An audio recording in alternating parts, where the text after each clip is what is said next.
According to the international news agency Reuters, a car bomb parked in a street of the Al-Hurriya district of Baghdad killed at least 8 people and wounded 30 more on October 30, 2016. The news story was mirrored by the New York Times, that reported on Iraqi police claims of a car bomb exploding, this time killing 10 people and wounding 34 innocent bystanders. An Associated Press photographer also published 4 images of the site of the incident, describing it as, quote, the aftermath of a deadly car bomb explosion that hit a popular fruit and vegetable market in a commercial street in Baghdad's northwestern neighborhood of Hurriya. These photos were then disseminated and broadcast by a wide variety of mainstream media outlets to refer to the car bombing and the subsequent collateral damage.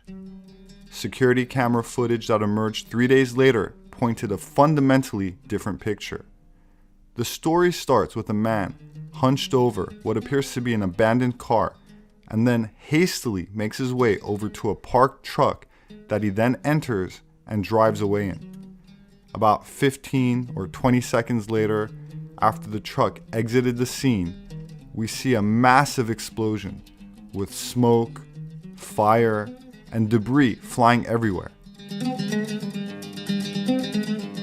Within several seconds of the detonation, about a dozen people enter the screen from the left, running and immediately falling on the ground, pretending to be casualties of the explosion. They are accompanied by what appear to be concerned citizens flagging over a paramedics van, which then starts to load the alleged victims of the blast in for medical treatment. Some people barely able to move, and others pretending to be dead. One man is waving his hands in shock and panic, calling for help and assistance, as others rush in, seemingly putting themselves at risk in order to save lives from this vicious attack. The victims were running just moments ago from a safe distance away, yet now cannot walk or move and are dragged into the waiting ambulance by medical personnel to receive treatment or to be taken to the morgue. What we are witnessing is clear video evidence of a false flag operation, an act committed with the intent of disguising the actual source of responsibility and pinning blame on another party. The term false flag originated in the 16th century as an expression meaning an intentional misrepresentation of someone's allegiance, and has been used for centuries to sway public opinion, usually to incite outrage and justify military retaliation or invasion. In the 1500s, pirates flew the flag of a friendly nation to deceive merchant ships into allowing them to draw near. Similar acts of deception have been done by nations, usually by staging a real or simulated attack on their own side and saying the enemy did it as a pretext to going to war. That said, some historians claim that there was a back door to World War II, meaning that President Franklin D. Roosevelt, inhibited by the American public's opposition to direct U.S. involvement in the war and determined to save Great Britain from a German victory in Europe, manipulated events in the Pacific in order to provoke a Japanese attack on the U.S. naval base at Pearl Harbor on December 7, 1941, thereby forcing the United States to enter the war on the side of Britain. This argument proposes that the key events leading up to the U.S. declaration of war in 1941 show that Roosevelt sometimes used deceitful tactics to increase U.S. involvement gradually and to stir up pro-war sentiments in the American public. By critically discerning media propaganda, some historians claim that the circumstances immediately surrounding the attack on Pearl Harbor, when interpreted in light of Roosevelt's behavior in the preceding years, strongly suggest that he intentionally provoked the Japanese attack. 2 years earlier, the Russian village of Manila came under shell fire.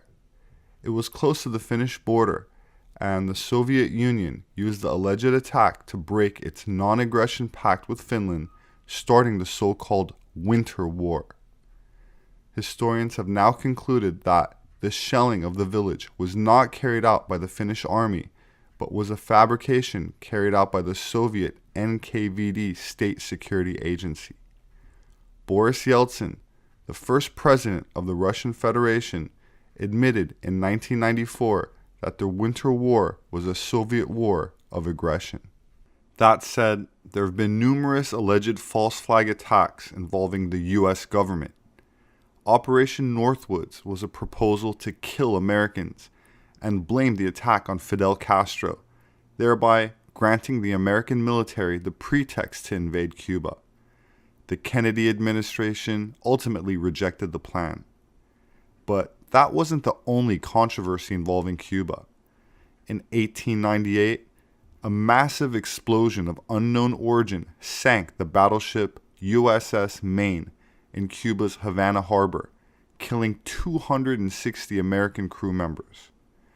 One of the first American battleships, the Maine weighed more than 6,000 tons and was sent to Cuba to protect the interests of Americans there after a rebellion against Spanish rule broke out in Havana in January. An official U.S. Naval Court of Inquiry ruled in March that the ship was blown up by a mine, without directly placing the blame on Spain.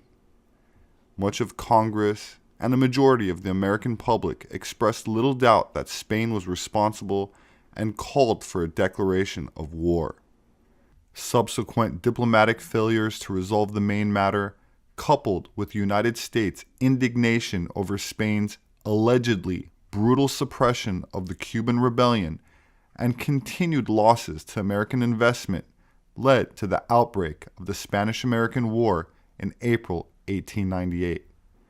Within 3 months, the United States had decisively defeated Spanish forces on land and sea, and in August, an armistice halted the fighting.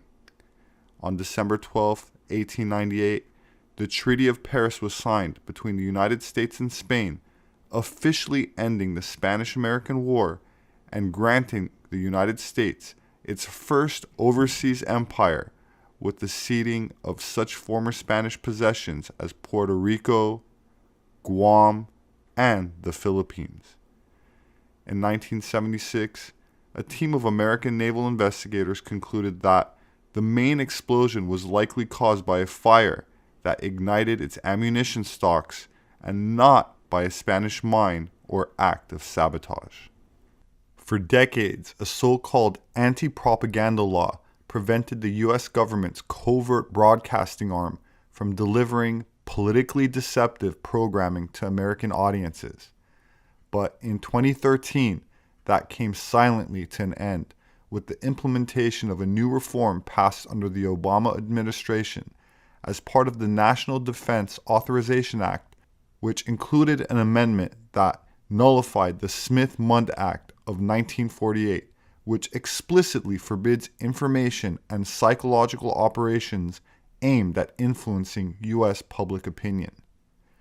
Critics claim that the act also unleashed thousands of hours per week of government-funded radio and TV programs for domestic U.S. consumption in what has been criticized as a green light for politically motivated social engineering and U.S. domestic propaganda efforts.